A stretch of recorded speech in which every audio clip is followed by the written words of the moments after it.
I'm protesting for my kids, Gen Alpha. I grew up fearing presidents, the people that my vote hires and that my voice can fire. And now Ruto should know that we are firing him. He has shown us that he is incompetent as a leader. How can people die? How can children die? And he doesn't know their names, for God's sake. So for my children, I'm here. They give us guns and put guns out there on the street, and they attack these young people. They're doing it in the United States. They attack these young people. And they put these things in these young people's hand and give them some money, and they don't know anybody. They're children. And they got the children going and shooting each other. But if they ever went up into the white neighborhood with those guns, we wouldn't have no guns on the street. We wouldn't have any. But as long as we're killing each other, they don't give a damn. We can kill each other. That's what they want. We're serving their purpose. We're doing what they want. We talk about all this stuff about white supremacy. Let's talk about black ignorance. We're just ignorant to believe that that's not what they're doing. We know what they're doing. Then we got leaders like Ruto that's turning their head and acting like nothing's happening and smiling like Buck and buck dancing for these people and grinning and trying to make them like you. They don't like you, Ruto. As far as they're concerned, you a nigger as well as anybody else. You think you are somebody different, you're not.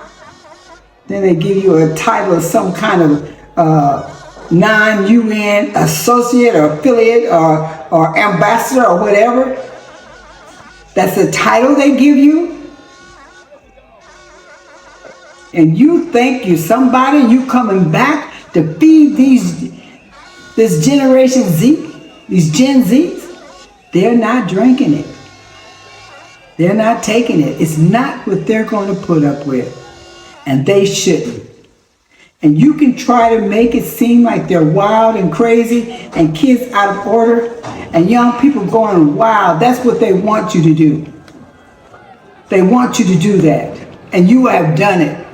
You have actually followed the United States of America playbook in your country, because that's what they do with us.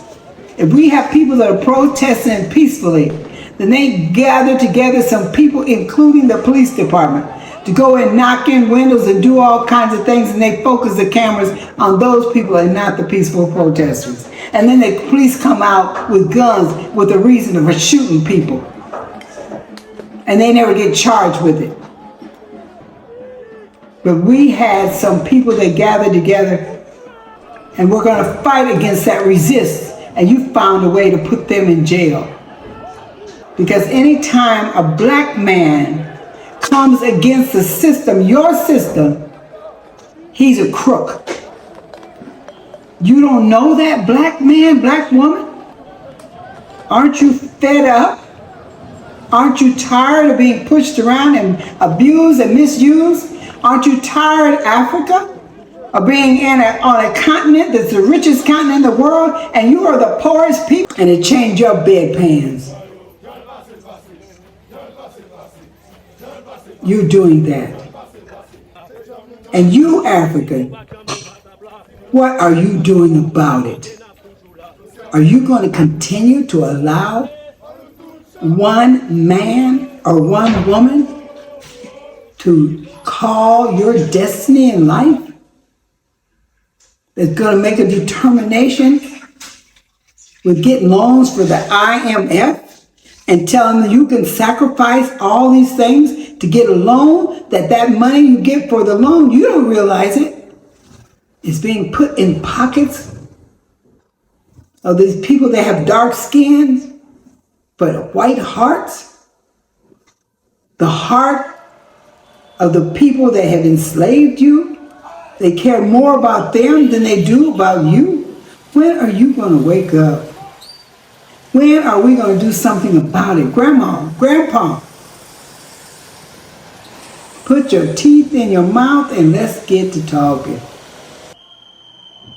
Let's do something for our young people. We screwed it up. We allowed it. We went to sleep.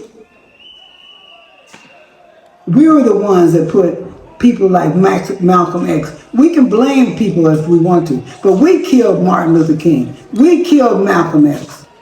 We enslaved and jailed the Black Panther.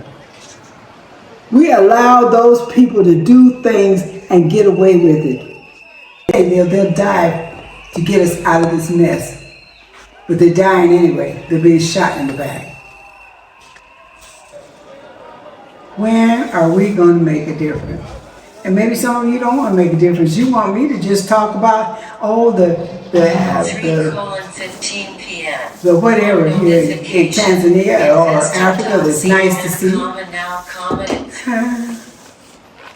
You want me to say that Zanzibar, all these places are nice? Here in Africa, they need money so bad until the tribes that are traditional, they've been following these traditions for hundreds of years, they like to change those traditions, and they don't want to change their traditions and their culture, but they sure want to upgrade.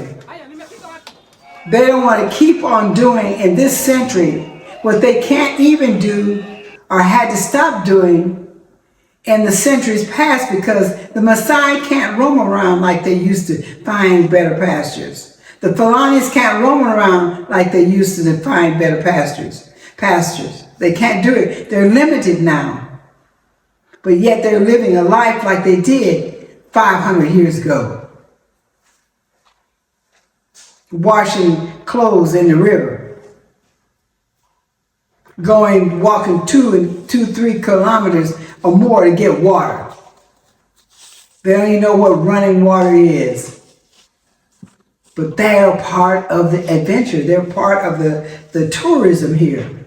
When you can come and look at how the Maasais live, how the Fulanis, how the Hausas live, how the people they call pygmies live, how they live, and watch them and pay money. They're part of the tourism package. Is that what we want to continue as a people? There's nothing wrong with keeping their customs. But diseases will not leave if they do not change how they do things sanitarily. They will not be able to advance and have money if they do not grow their own vegetables and food and create and manufacture. What do we want? But William Rudolph is just one of them that's going to have to go. But Africa is not the only continent that's in bad shape. And Kenya is definitely not the only country that's in bad shape. Look at us, 385 million people. The highest rated medical equipment and discovery of medicines in the world. And we can't get anything but 2 old men that time has passed to run for president of what they consider the greatest country in the world. I don't know about the rest of you, but that's a shame. I don't care what color they are, but that's a shame. That's a pure D shame. It's an embarrassment. Got old people. Those old people need to get out of the way. They need to get out of the way. This is the world, these young people, this is their world. Hey, this is Jamila, and you're watching Africa Speaks